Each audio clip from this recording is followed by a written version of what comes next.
America is the greatest nation in human history.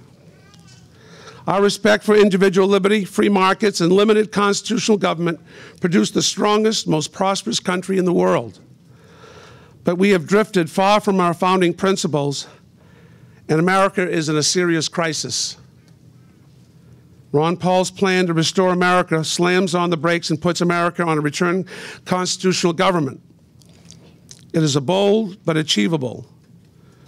Through the bully pulpit of the presidency, the power of the veto, and most importantly, the united voice of freedom, loving Americans, we can implement fundamental reforms. And to tell you more about that is Congressman Ron Paul.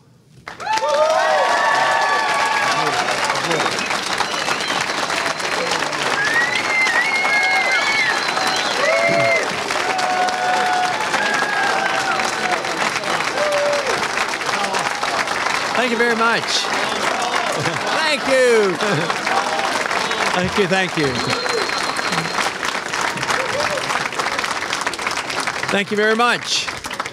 Seems like the spirit of freedom is alive and well in Maine. That's great. Before I start, I want to introduce two members of my family with me today, my wife, Carol, and a granddaughter, Linda.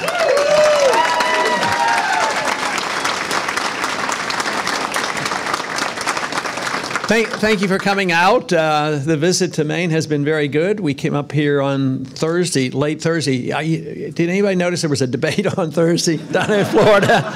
So we came up late because we wanted to spend time up here because we understood we had a lot of friends and a lot of interest in the cause of liberty, and that always encourages me. So there's every reason for us to believe that we'll do very well in Maine, and with your help, we can do that, and the caucuses will be coming up real soon.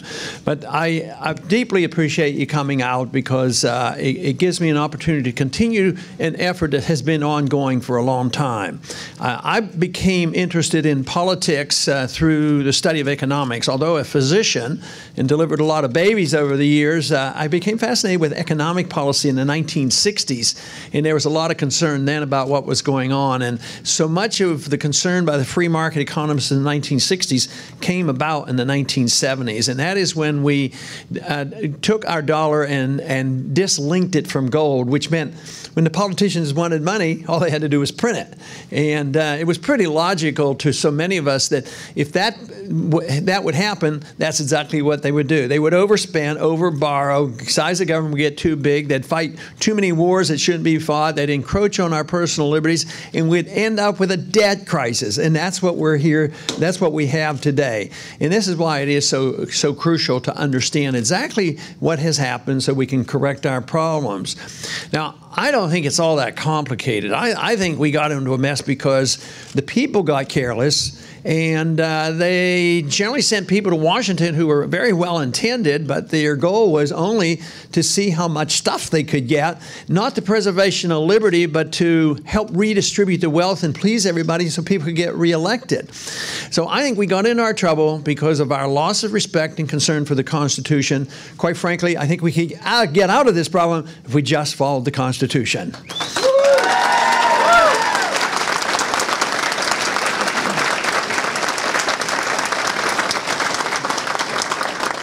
You know, the revolution was fought because they figured the encroachment of the king on the colonists was overburdensome. And when you compare to what they were putting up with what we tolerate, let me tell you, we should have had a revolution a long time ago and say that enough is enough. And indeed, I think a revolution is going on. It's a revolution of ideas. They're not brand new ideas because the ideas of liberty have been around, and we have had the most exposure of any other country in the history of the world. And we have a good document, although we don't follow it. If we did, of course, things would be much better. But when we were given this, this concept of government, which was a Republican form of government, a republic rather than a pure democracy, we did very, very well. There was tremendous economic growth. There was tremendous personal liberty. The middle class expanded. The middle class became wealthier. And there was a fairer distribution. But today, that has happened. It's been reversed. In the last 100 years ago, it started to reverse. And we've gone in the wrong direction. We've developed this attitude that we should have a welfare system and that we had some moral imperative that we be the policemen of the world. We have to change that. We don't need the welfare state, and we certainly don't need an empire and policing the world. We need to start reassessing that and start bringing our troops home. That's what we need to do.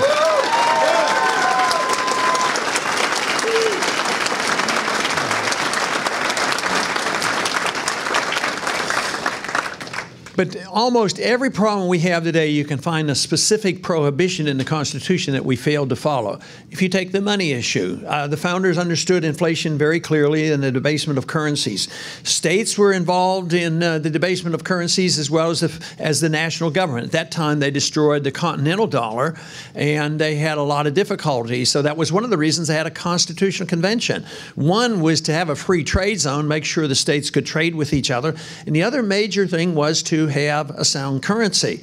And that is why they said you could not print money. They used the words emit bills of credit. That you couldn't do that. And only gold and silver could be legal tender. And they gave no authority for a central bank. Under a strict interpretation of the Constitution, we shouldn't even have a Federal Reserve System.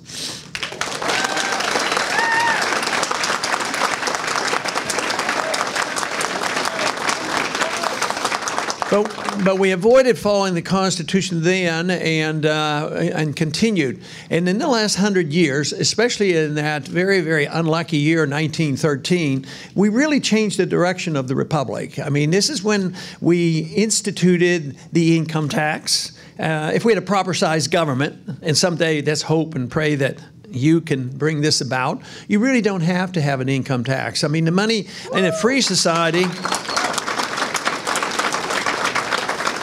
The money in a free society is left with the people. But a lot of people say, well, it would be so unfair if you just had to earn what you get to spend. But how fair is the system that we have today? There's nothing fair about it, because the principle of a fiat currency, when you destroy the value of money, what you do is you undermine the middle class. You make the middle class poorer. They suffer the consequences of inflation. They don't get any money for savings, money in the bank. They suffer the most, so others are rewarded. And there is a truism about the destruction of money. There is a transfer of wealth from the middle class to the very wealthy. And people see this, but then they say, well, this is so unfair, and it's all a result of free markets, which is not the case. It's a result of this system that we have today of debased currency and the powerful special interest. But the tendency and the temptation is, well, let's tax the rich, and that'll solve all our problems. That isn't the case.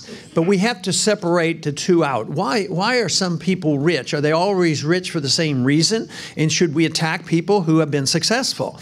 And I say no. If somebody became wealthy because they served the consumer really is in charge of a free market. The consumer decides what wages should be, what profits should be, what businessman should succeed, which businessman has to go out of business, because we buy the products at the best price, and if we don't like it, they go out of business. But we don't prop people up. Today, if you just look at the companies that get the subsidies, they're the weak companies. They probably shouldn't have ever existed.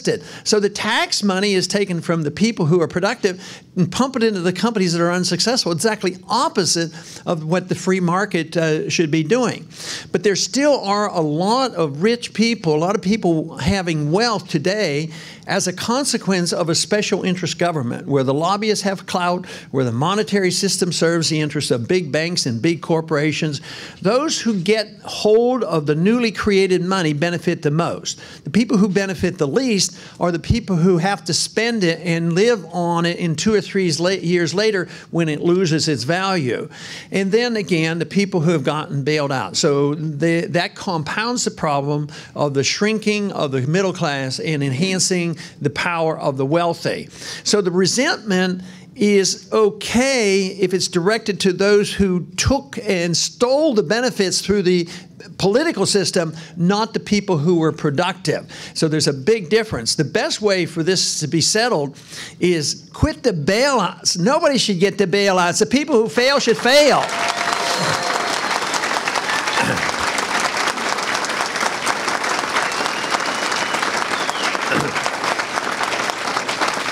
So many of our programs are promoted by people who are very well intended. You take the housing program, that was well intended. Wouldn't it be nice for everybody to have a house? Sure, but maybe somebody doesn't qualify for a house. Maybe they don't have enough savings, and maybe they just don't have the finances to do it.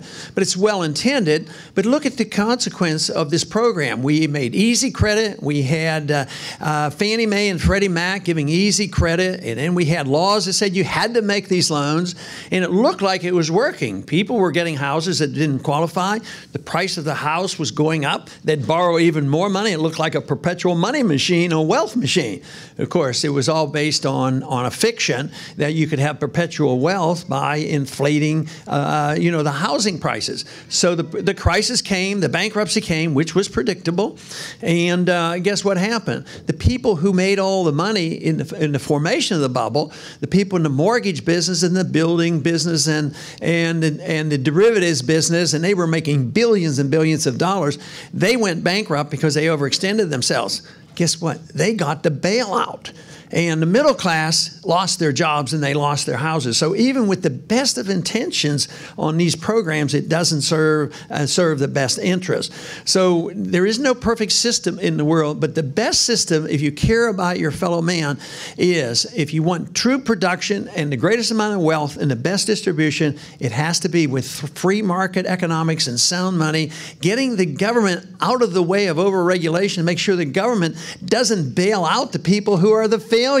If that is the way that you can create the maximum amount of prosperity, and unfortunately, we have gone in the opposite direction, and therefore we have to revamp this whole system. We have to think about over-regulations, over-taxation, too much credit, too many of these special deals that the Federal Reserve are involved with. When the crisis hit 4 years ago, immediately people said, you heard all the scare tactics.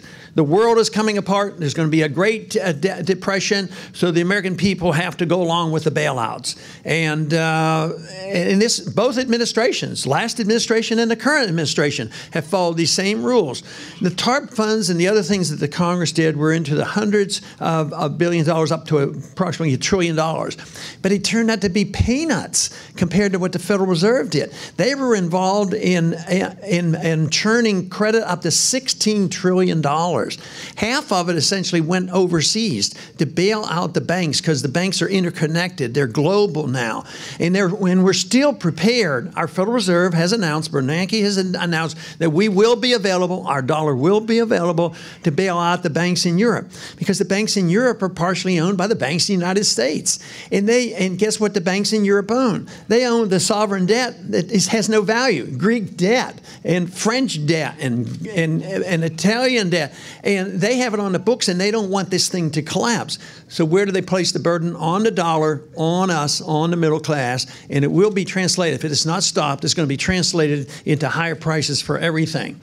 Now, just the other day, Bernanke claimed that there is no inflation. It's 1 or 2%, and that's not all that much. And everybody knows that that isn't the case. But it's all designed actually to protect the very wealthy, influential people and punish the others who want to take care of themselves. If you happen to be in the retirement category and you don't trust the stock market, you don't trust the government and a few things, so you want to save money, you put money into a CD. So what does the Fed do? Maybe the interest rates under normal market rates might be 6 or 7 or 8%. But the Federal Reserve drives the rate down for the benefit of the banks, and so you get 1 or 2% at the same time your prices are going up 6 or 8%. So it's a losing game, and this is why people on fixed incomes, people who are getting Social Security, are really hurting.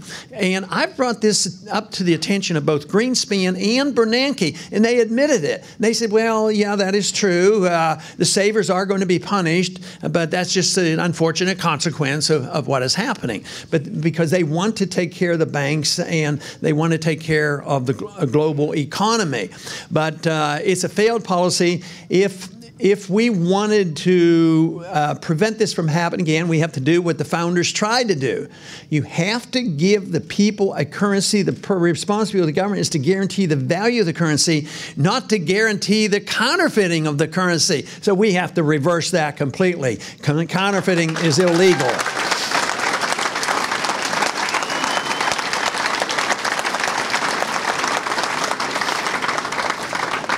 the whole system of inflating or printing money is very seductive because the pain and suffering doesn't come immediately. My concerns occurred in 1971, and we've had a lot of problems since 1971, a lot of price increases and a lot of recessions, but now we're up against the wall. So you have the economic and the inflationary problems, you have the business cycle created by all this, but it's also an issue of this system permits the growth of government that wouldn't occur otherwise. If the people of this country wanted the entitlement system, the welfare system, and if they wanted to maintain the empire, but we had to pay for it. Let's say we, even had the income tax system as we had today, an income tax, but we changed two things.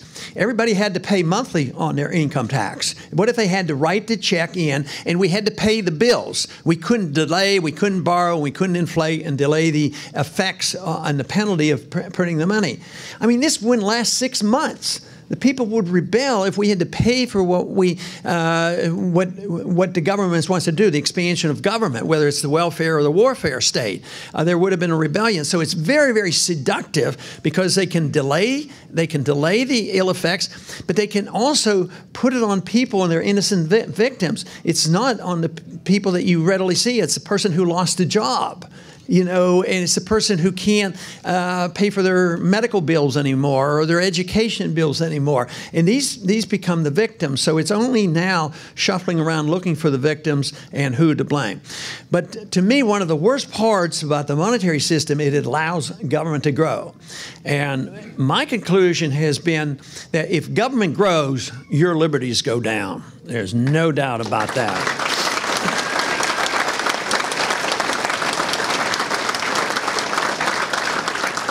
So the bleeding hearts, and I give them credit because I think they're well-intended. They want to make sure that you have free education, free medical care, free food stamps, and the whole works, and everything is going to be okay.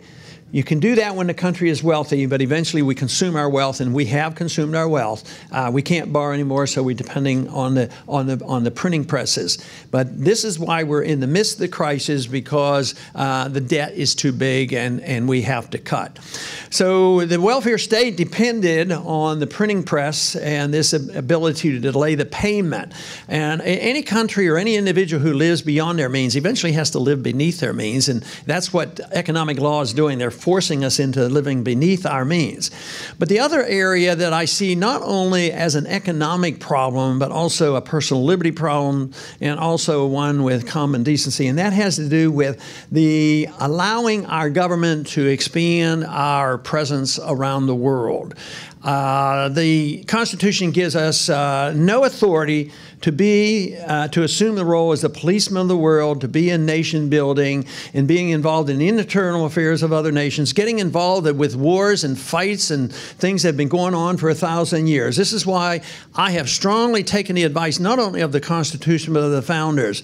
Mind our own business. Take care of our problems here at home.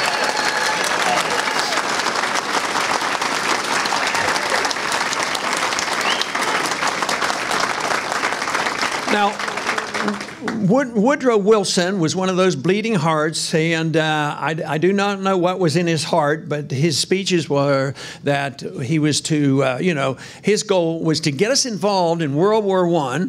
And if you study history carefully, you might come to the conclusion we probably really wouldn't have had to be in World War I, which led to World War II and all the other problems. But his whole motivation was, yes, this is a war to end all wars, and we're going to make the world safe for democracy, and on and look at what happened with the Versailles Treaty and what all came out of that. But because we still were a very wealthy country, we were spared the devastation of World War I and World War II, and we did have freer markets back then, that we became a world power and assumed this. But I was anxiously waiting for the day when the Soviet system would collapse. I had been drafted in the 1960s during the Cuban crisis at the height of the Cold War. So I know and understand a little bit about what was going on then. But fortunately, you know, at the Cuban crisis, Kennedy had the good sense to talk to Khrushchev and decide that we didn't need a nuclear war, and agreed to take missiles out of Turkey, and they took missiles out of Cuba, and we were saved from that. But we never had to fight the Soviets. The Soviets collapsed, you know, for economic reasons. But I always look forward to the day when that would happen, is that there would be a great peace dividend. You know, the monster was gone. You know, a worldwide communism failed. Communism doesn't work. It's a failed system. But what did we do? Unfortunately, we went in the wrong direction. Instead of coming back and backing off, and these trillions of dollars of debt that has been added since the breakdown of the Soviet system is what we got. Instead of those trillions and trillions of dollars being spent on American citizens and middle class and having productivity here, we expanded the role of government to do harm. So when they take the money from us, it's a penalty. But when they take the money and they spend it, even domestically on regulations or giving us bad education and overpriced medical care, but all these things that we have done overseas has not enhanced our safety at all. There's too many unintended consequences. There's too many problems that come of this. So it has been negative, both when they take the money and when they spend the money. This is why the system that provides for the incentive for us to assume the responsibility for ourselves works much better. And people keep arguing. I've argued with other members of Congress. Yes, but it won't take care of everybody. There's always going to be somebody who's going to fall through the cracks. Yeah, that is true. There will be some. But when you depend on government, everybody falls through the crack, and we lose our liberties. That's what the problem is.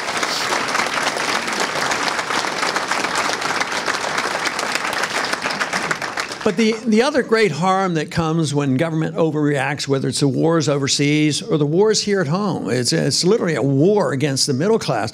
But there is another war against our liberties here at home going on right now.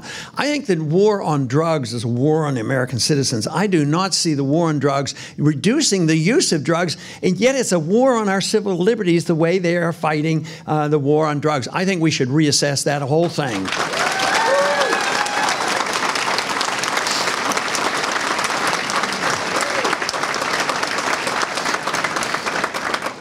And I don't speak softly about the danger of drugs. I'm a physician and a parent and a grandparent, and let me tell you, drugs are very, very dangerous. But I also know the statistics. The people who are dying from drug addiction are usually prescription drugs, a lot more so than the illegal drugs.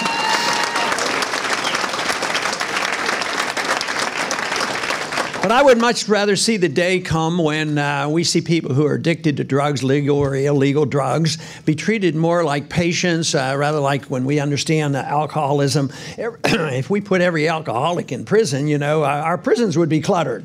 But we put everybody who touches what they consider or decide is illegal, we put them in prison and compounding our problems. So it is a real mess. But it ultimately leads to the undermining of our personal liberties and our privacies. And they use this as an excuse for these SWAT teams coming in. Oh, yes, so-and-so have some drugs. His neighbor told us it looks like they're drug people, and we got to go in. How often have you read or heard of a story of SWAT teams and FBI and others going into the wrong house?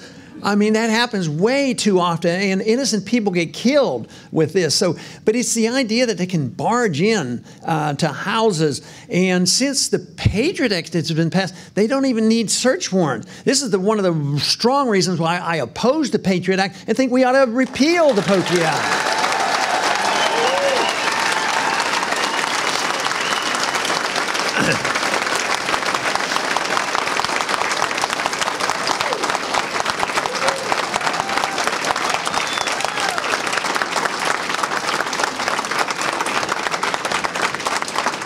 When I ask other members when we were voting on the Patriot Act why they were voting, I said, well, how can I vote against the Patriot Act? I said, the one way we could get you to vote against it is call it the Repeal the Fourth Amendment Act, and you might vote against it. So the fear that was engendered by a terrible, terrible day on 9/11, which we all know and understand, the devastation that occurred, but unfortunately we haven't understood the real nature of how that came about and what the motivations were at the time. You know, when a murder is committed, the first thing the police ask for, we look for suspect and we look for motivations, but nobody wants to look for the motivations of what happens when blowback comes, although it's a well demonstrated viewpoint. But since that time, there has been a careless attitude about our civil liberties. Unfortunately, we have not taken the advice of the founders, especially Benjamin Franklin, when he says that, if you're willing to give up your liberties for safety, you end up with neither one, and I'm afraid that's where we are today.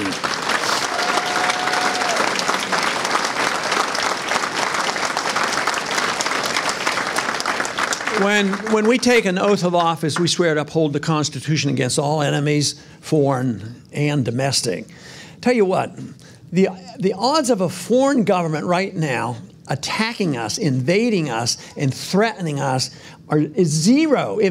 It's so small, it's minuscule. We have twice as many weapons probably of all the weapons in the world. We spend twice as much as everybody else. Who's going to invade us? Who's going to attack us? That's one thing that we have done well. We have a very strong, efficient military. It's the way they're being used that is so bad in this nation building. That's the problem that we have.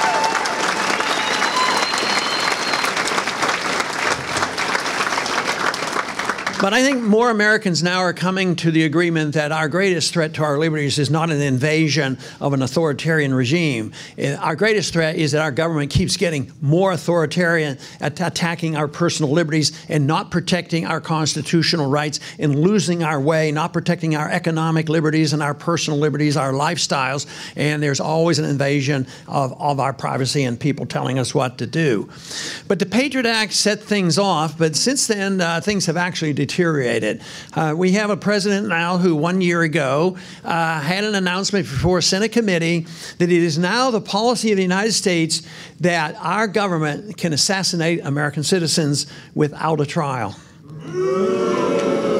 I mean, that is where we are today. And to prove his point, he's done it.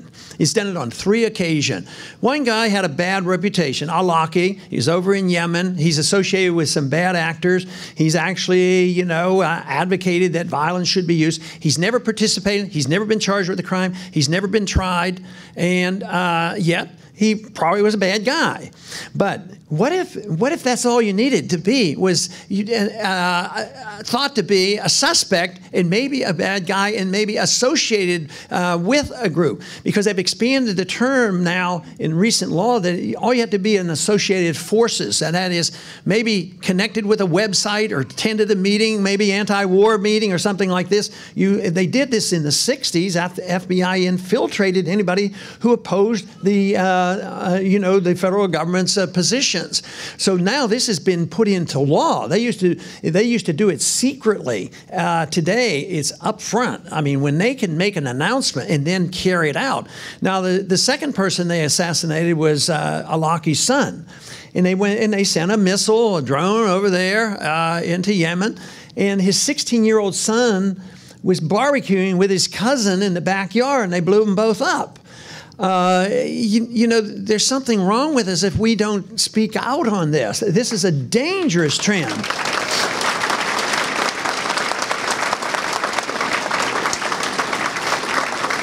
But to compound those errors, last summer the House passed another bill, the National Defense Authorization Act. Anybody hear about the National Defense Authorization Act? Very, very bad. And the wording in there was terrible, and that's where they inserted the word associated forces and expanded this and gave more authority to the federal government to start attacking suspects and imprisoning them.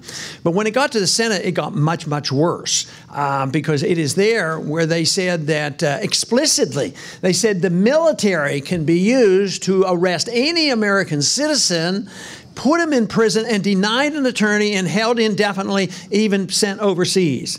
Now, that cannot stand. There's not much left to America if we allow that to stand. But let me give you a word of encouragement.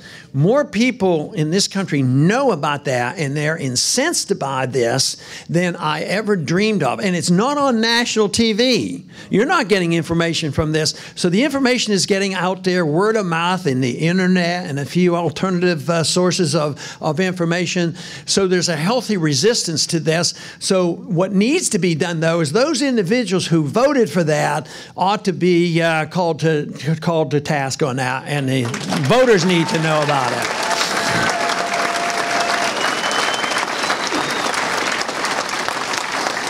You know, and to go one step further, what they put into the original bill was that if somebody was arrested and they were taken into our civilian courts and they were charged, and then they had a trial and they were found to be innocent, they could still be held indefinitely. I mean, the trial meant nothing. But there was a senator from Kentucky that had that removed.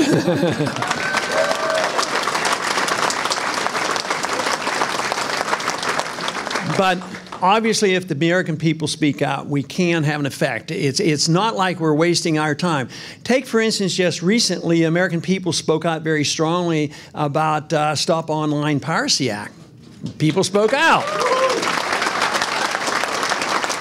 And its similar bill in PIPA in the Senate, it was pulled from the docket, which was the bills that would essentially take over the internet, that the federal government would be able to monitor everything. Very, very dangerous. And I can understand from their viewpoint why they'd want to, because they more or less don't have any opposition from the regular media. They go along much easier and condone what the government's doing. They tend to always to be pro-war, and very few. I mean, I think we've been about 20-some debates. There was one question about a minute or two was spent on National Defense Authorization Act. And so it doesn't have interest. This is why the effort is available. The people can do it. And if you send enough messages there to Washington, you can change Washington. But unfortunately, they won't give up either. Right now, the president has just signed a treaty, which I haven't read the treaty, but they say it essentially does what Stop Online Piracy Act did. And it looks like it'll be up in the Senate. So it's something that all of us need to investigate and find out to make sure our senators don't endorse this treaty that would do the same kind of international control of our web pages and our internet. But it's an ongoing battle. And the answer isn't too difficult. I find the answer in our traditions. I find the answer in understanding what personal liberty is about.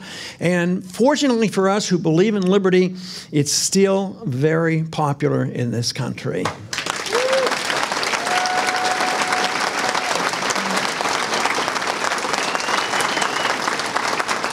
I think over the many decades that I have been involved, I've been frustrated with myself not having a perfect delivery of and convincing people of the necessity of restoring our freedom principles. But it's amazing to me that we as conservatives and constitutionalists have not done a better job, because it's such a wonderful message. But I think we've lost so much because we've never gotten the moral high ground. They always say, the opposition say, we care about the poor. We're going to give everybody a house and everybody free food and free medicine, free education. But guess what? The consequence now is apparent that they're incapable of doing it, and that only the marketplace can deliver this. But the people, I think this whole idea of freedom brings people together. Think of how divisive the nation is. But to me, the divisiveness between Republicans and Democrats and the people who defend the market and the others who defend civil liberties, it's not really an argument over principle. It's an argument over power. Have you ever noticed that we change parties sometime, but the policies never change? I think that is the problem. Our candidate, the Republican candidate in the year 2000, ran on a policy of, we're tired of policing the world and being the world policeman, we shouldn't be nation building. But look at what happened. Obama, he was supposed to get us out of these wars. He's put us into about 6 more countries. He's looking to go into Syria and wondering about what day we're going to go into Iran. So policies don't change. It's argument over power and influence and how to buy votes and satisfy their special interests versus our special interests. I think the political battles are real, but I don't think they're philosophically real. And I think that is what's happening today. The revolution in the ideas of liberty now are really coming about. They've been alive for a long time, but they're growing by leaps and bounds, especially in the last 4 or 5 years because of the evidence of the failure. But the reason why we shouldn't lose this battle is if we don't want divisiveness and freedom brings people together, why shouldn't we win? If it brings us together, and also creates the greatest amount of prosperity, how can we fail on this issue? But the way I see it is, if you understand liberty, that people might use their liberty in different ways, but you don't have to endorse what people do with their liberty, as long as they don't hurt anybody else other than themselves, you know.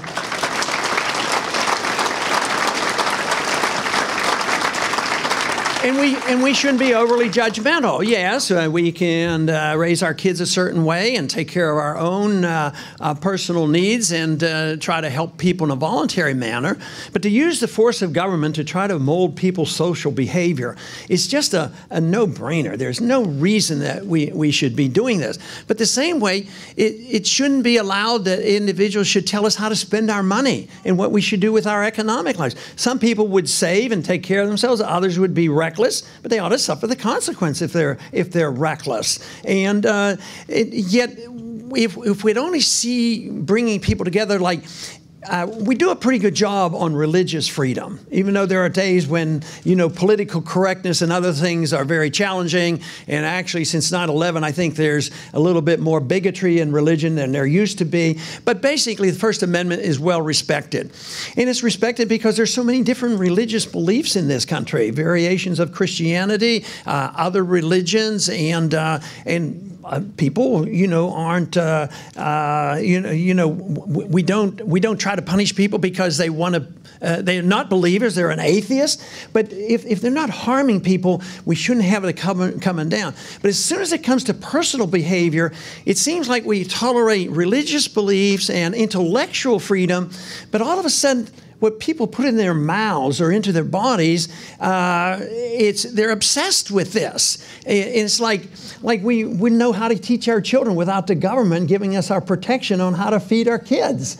You know, it's gotten to such a point now where we have to go to the federal government, and the federal government comes to us and prohibits the sale of raw milk. I mean, what do we need the federal government to tell us that?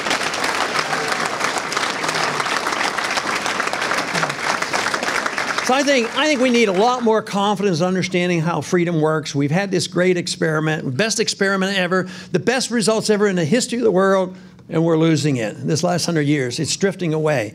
But I think what I have observed in the last 4 or 5 years, there has been a definite regrowth in the interest of what these principles are really about. And I am not discouraged by the number of people I have met and the enthusiasm.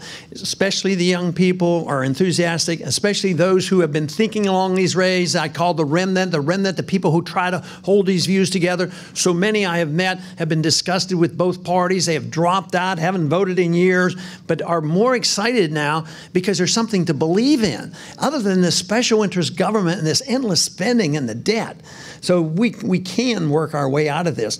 Economically, though, we won't work our way out of it unless we cut spending. This is the reason I've offered a suggestion in my first year. I'd cut spending by $1 trillion in a serious way.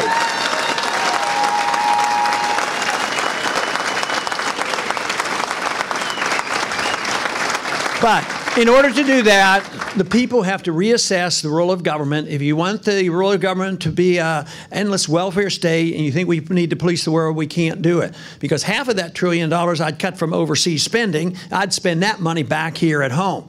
So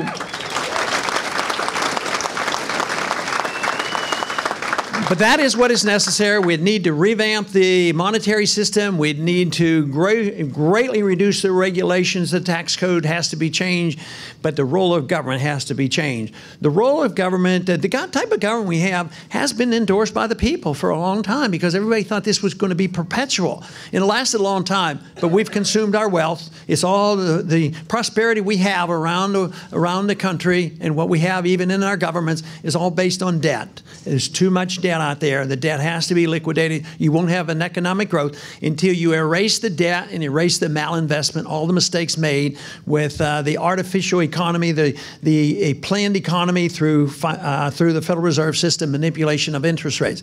So the answers are out there. The answers can be found in freedom. There's every reason to be encouraged. I'm encouraged. I'm encouraged because you came out this morning, and